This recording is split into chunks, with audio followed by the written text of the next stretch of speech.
Yo, what's happening, world? B Marsh Boxing, I'm back at it with another boxing video. Keyshawn Davis, he makes his ring return. He had a turbulent 2025, especially with his brother doing some nut ass shit. But he's back and he's now campaigning at 140 pounds. And here he is, Keyshawn Davis, still undefeated. Coming into this fight, I believe he was 13 and 0. He's fighting the man Jamaine Ortiz out of Worcester, Massachusetts.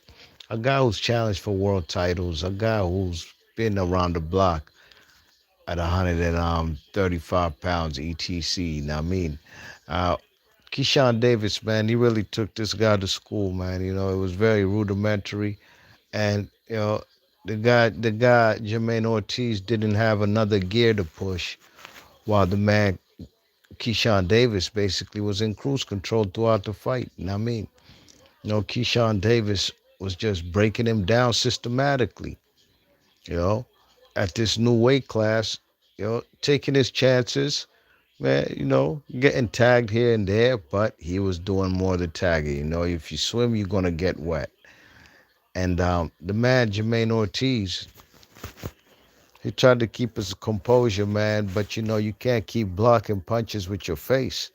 It's not a good look. It's going to pay dividends at the end of the fight as far as his face getting torn up, man. And probably by midway through the fight, man, you could see his eyes was almost swelled shut. He was taking a beating in there.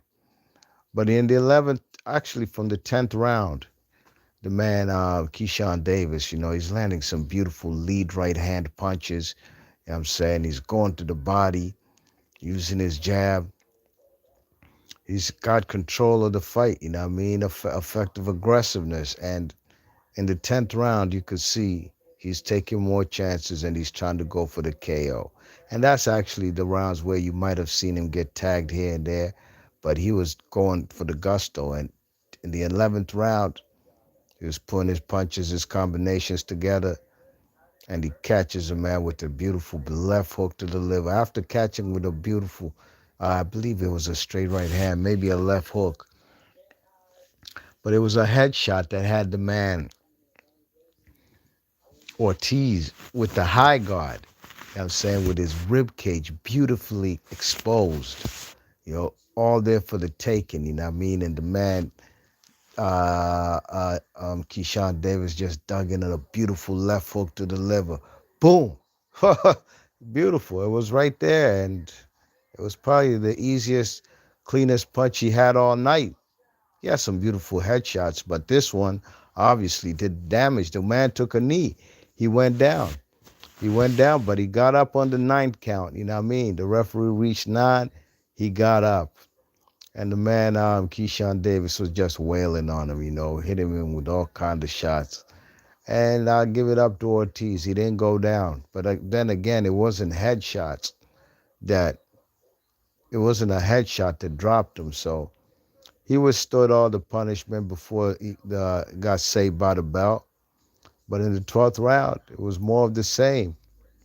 You know what I mean? And the man, Jermaine Ortiz, got his rib cage exposed because he got his head tucked in a high guard with his elbows not covering his rib cage, and boom, there goes another one. This one, he's walking back.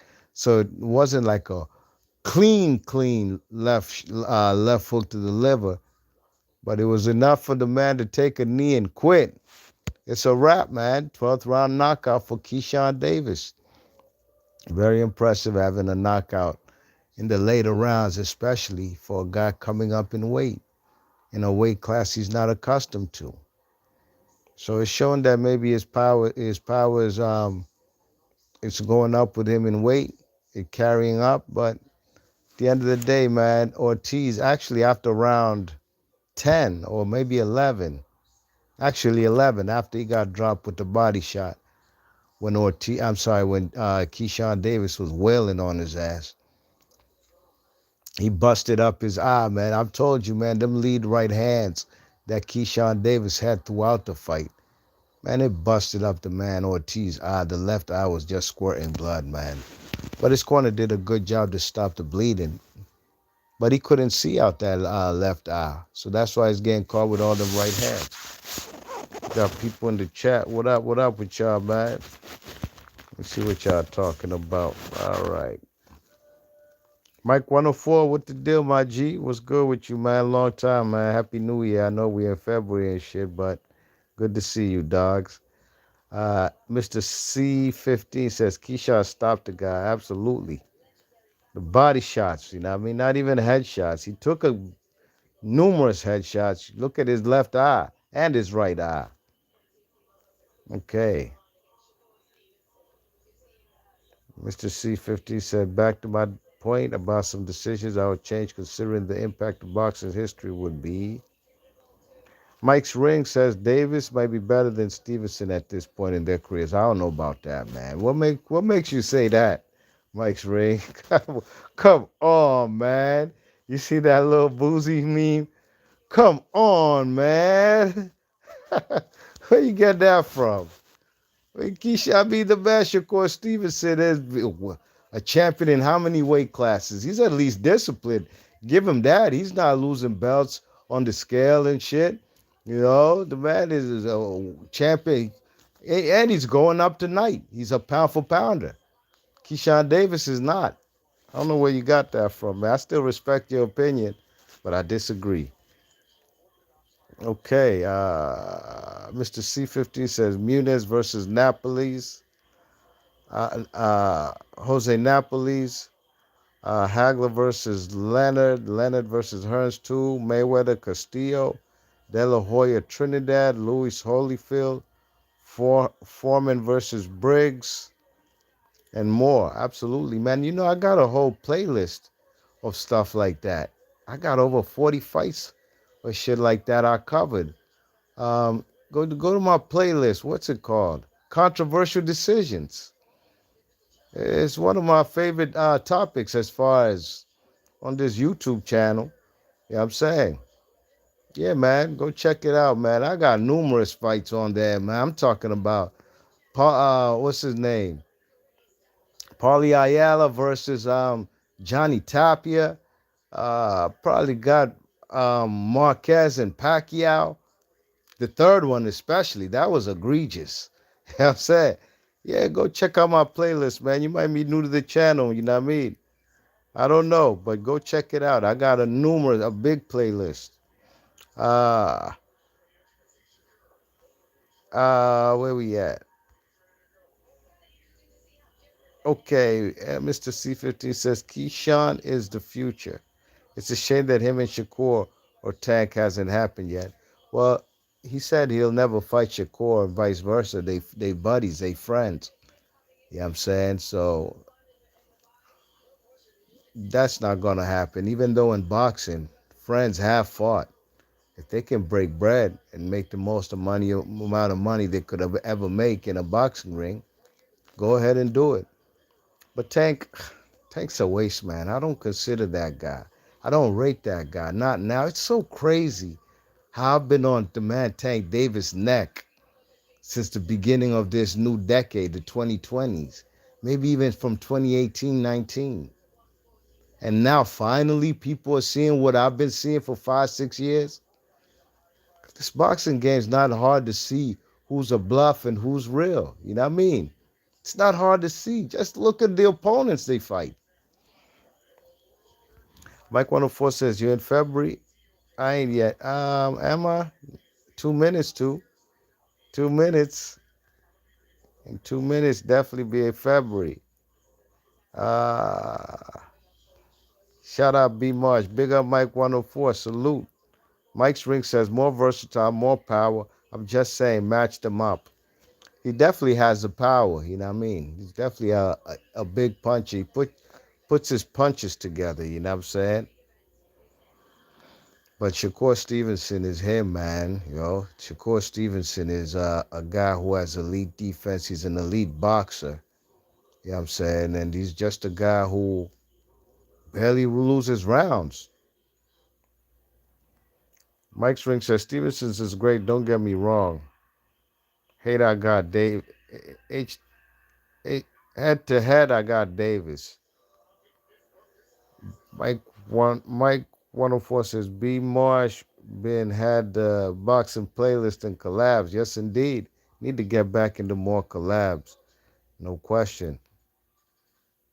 Mr. C Mr. C15 says we're already in the second quarter of the 21st century now. Absolutely. And what's Tank been doing? And I'm saying go look at what guys like, I mean, even just compare him with Devin Haney. You know, Devin Haney was a champion. Look what he was doing at, let's say, at age 24 compared to what Tank has been doing. For a whole decade, Tank has been doing a whole lot of nothing. Uh, Mike Strick says, LOL, I love getting B Marsh spun up. Just mention Tanker Spence.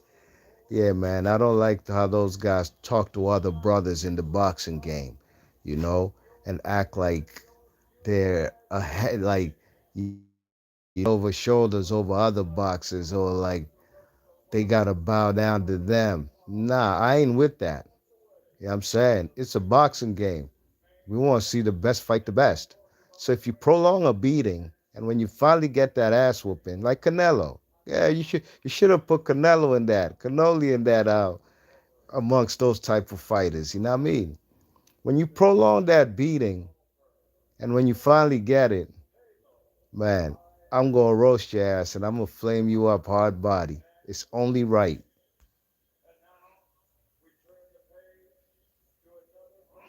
Mr. C15 says it's been straight fire in literally 1 month. What has boxing? What you mean? What has been fire?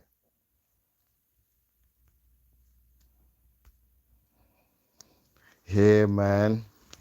Man, but be March boxing, man. Big up Keyshawn Davis. Hopefully, he can be more mature and do what he has to do. He's fighting at 140, and they talking about he might not stay there that long. And he called out Devin Haney. So, hey, man, I'd love to see that fight.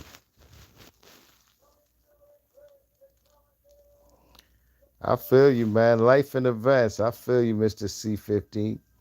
But yeah, man, be March Boxing. Big up everybody in the chat. Please hit the thumbs up on your way in, on your way out. And if you're new to the channel, please share and subscribe. And I'll catch you guys on the next one. Walter Golden says, how can I watch it? You got to subscribe. Have a subscription to the zone. That's where the fight's being broadcasted on. All right, be Marsh. I'm gone. Peace.